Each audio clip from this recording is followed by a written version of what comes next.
Hello everybody and welcome to Storm Reads, and today I'm going to do a mid-month wrap-up for the March Mystery Madness and Middle Grade March.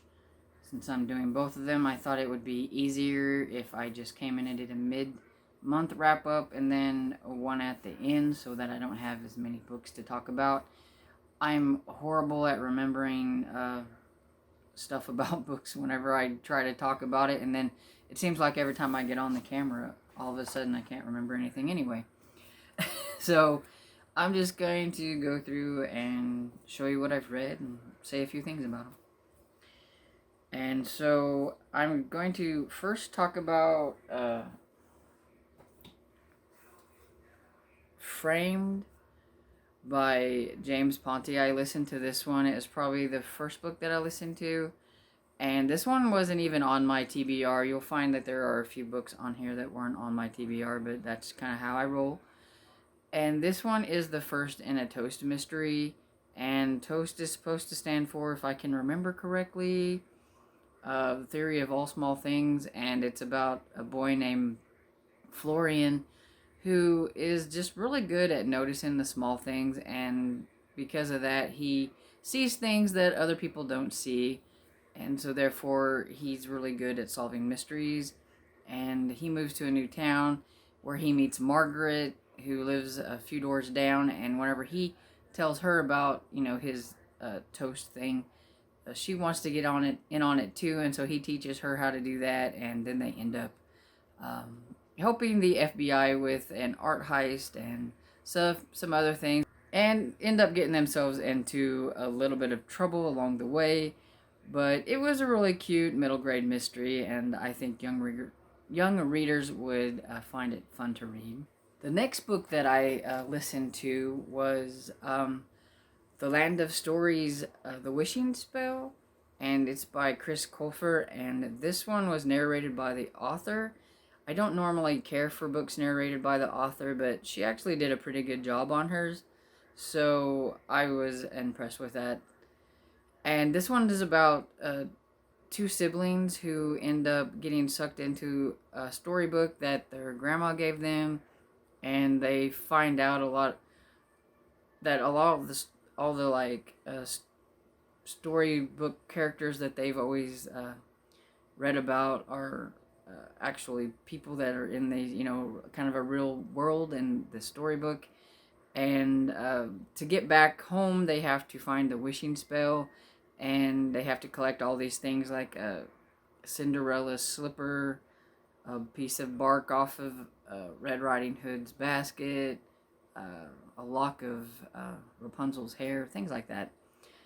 And they're not the only ones looking for the wishing spell, because the evil queen from Snow White wants it for a certain reason. And so they get themselves into a little bit of trouble along the way. And it's just kind of an adventure book and a fantasy about the storybook characters and things like that. It was pretty cute. I liked it. I think young readers would probably enjoy this too. I am curious enough to continue on to see what happens. I may get to some more of them after March sometime. I won't be able to fit them in this month, but I would like to try some more of them. Next up on the list is Winter House by Ben Gooderson. This is the first one in the Winter House series. And this was really cute. I listened to this one on audio too. And I can't remember who the narrator is. Sophia Moss, I think. She did a really good job. This one has illustrations in it. So if you need a book for illustrations, it has some really nice illustrations. They were done by Chloe Bristol, and she has some really cute illustrations. And this is about an orphan named Elizabeth who gets sent by her aunt and uncle to Winter House for her holiday break, and she finds adventure and mystery, and there's some people that are after a book that she finds in the library, and she just kind of gets into some hijinks and things like that with another boy named Fred that's there. And it was really cute. I liked it. It took me a while. I listened to it on audio, like I said, and it took me a while to get used to the way the titles are, it has a list of words underneath it, and so they read the title and then they read all these words, and I was like, that was a little weird. And it does have some puzzles and things in it that sound kind of strange whenever the person's trying to read them. But overall, it wasn't too bad. It was a good listen. But once I got to know that the kids like to do anagrams and word games, then it made more sense why there was those words and everything. But I do think this is a good one to follow along with the actual book while you're listening to the audiobook, because that way whenever it gets to the puzzles and stuff, it doesn't quite sound so weird whenever you can actually look at the words. But it was cute. And I did manage to read one more middle grade, and that was Vanished.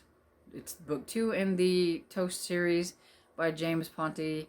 And this one was just as cute as the first one. In this one, the FBI asked them to go kind of undercover in another middle grade school because there's some pranks being played, and the president's daughter goes to that school, and it seems like somebody is trying to set up the president's daughter for these pranks and everything, so they have to go undercover and use their toast skills to figure out what is going on, and it was cute. I liked it.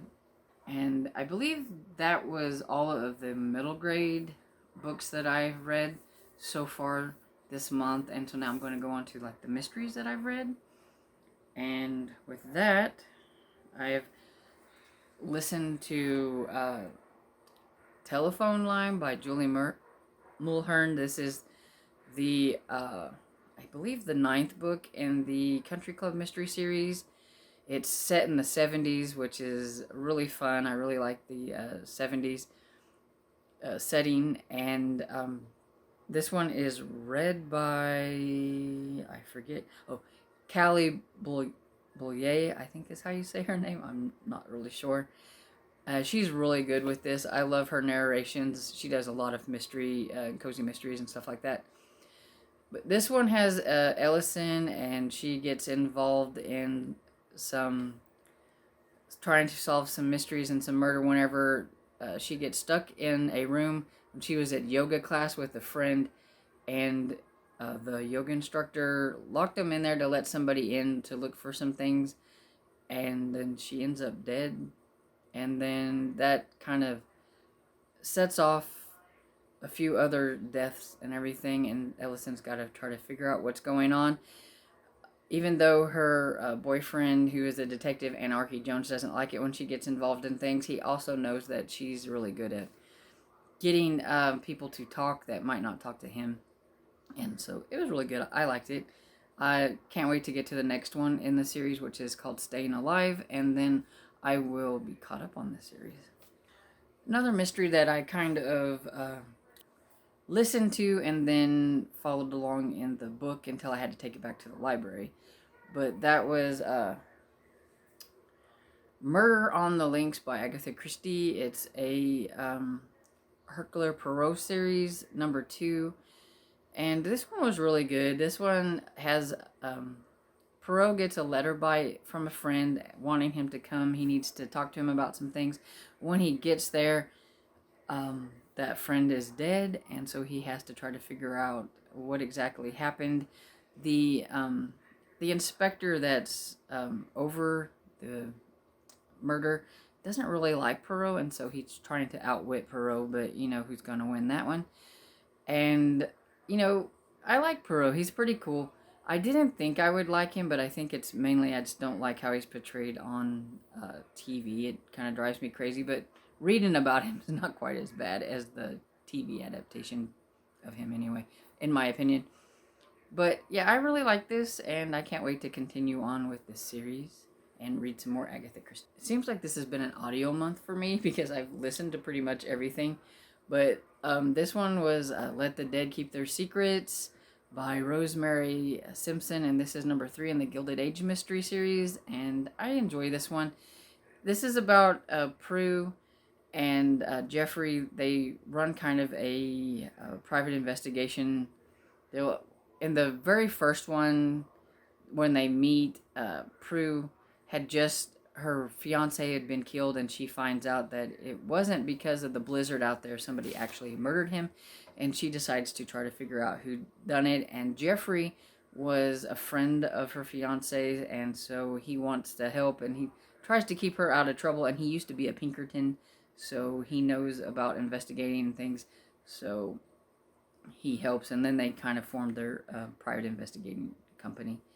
And this one had kind of a sad premise about a lady and her newborn baby who were killed, and they tried to find out if it was natural causes or if somebody murdered them. And I also listened to A Murder in the Reading Room by Ellery Adams. This is number 5 in the book retreat mystery series, and this one was a little bit different than the other ones in the series. It was just a little strange, and it's also hard to talk about because some of the things that happened in the previous book is the reason some things are happening in this one. And it's all about secret libraries with rare books and people who are wanting to steal them, and secret societies and things like that. And they also have like book retreats where people come and read and things of different genres sometimes, and they come to the library place wherever they're at. I can't remember exactly where it's at, but it has all that kind of stuff, and murder and mayhem and things, and it's just enjoyable. And this one was just, it's a little bit different. Probably not my favorite one in the series, but it was. And the last one I have here is 10 Days Gone by Beverly Long. Sorry about all the glares. But this one is the first in a A.L. McKittredge series, and this one was probably, this is the only one I think I actually read. I think everything else that I've actually listened to.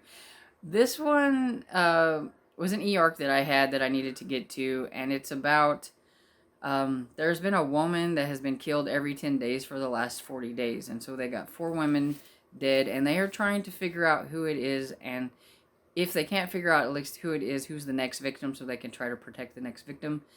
And it's about A.L., who's a detective, and his partner, who I can't remember, Detective Morgan, I believe. It's a lady. Rena, I think that's the name, yeah.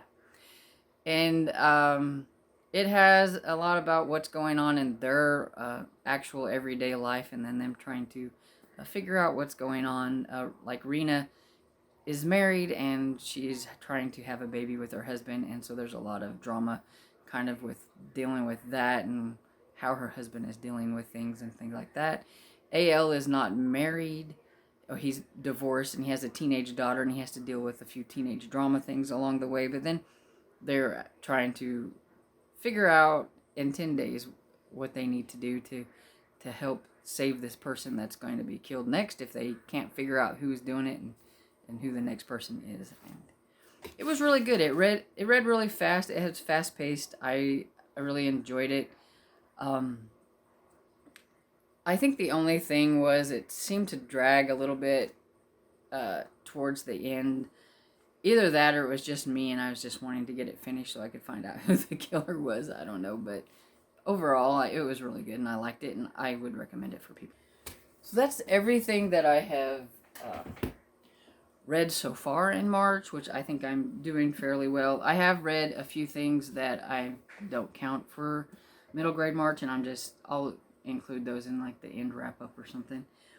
But I am currently reading Kindness Goes Unpunished by Craig Johnson. This is the 3rd in the Longmire series. It's an okay. I think I like the TV series better, but I am starting to get a little bit more into this series and starting to just kind of separate it from the TV series and realize that it's not going to be like what I want and just go on. So it's getting a little bit better, I would say, as the series. I'm also reading The Last Dragon, which is the 2nd book in the Revenge of Magic series by James Riley. It's really good, but I just keep putting it off. And I mean, it's not because of the book or because I'm not liking it. Something else is just a little bit more interesting, or I'm just not in the mood, but I'm getting there. I've got a little over 100 pages probably left, and then once I get to it, I can get to this one here, which is The Future King. And also in the middle of, and for some reason just not into it, The Dark Corners of the Night by Meg Gardner. I really like this series. I've liked the other two, and I've read them really quick. But this one, I don't know if it's just not grabbing me or if it's just my mood. But this one is, it's going okay. I'm about 30% in, or a little bit more than 30% in. And it's starting to pick up a little bit where I'm getting a little bit more interested in what's going on. But it's about a serial killer and the behavioral unit who's trying to figure out who it is. Each one in the series is based on an actual serial killer, but then they've kind of fictionalized it and kind of changed things, so it's not like exactly but you can kind of figure out who it is. Like this one is The Midnight Man, which I'm pretty sure is based on a Night Stalker. And I think that's everything that I'm currently reading, though I'm sure I will figure out some other things and probably start reading things that before I even get these finished, because that's just how I am. But anyway, so that is everything that I've read for Middle Grade March and March Mystery Madness. So I hope you've enjoyed this video, and if you did, give it a thumbs up and subscribe, and I'll see you all next time. Bye.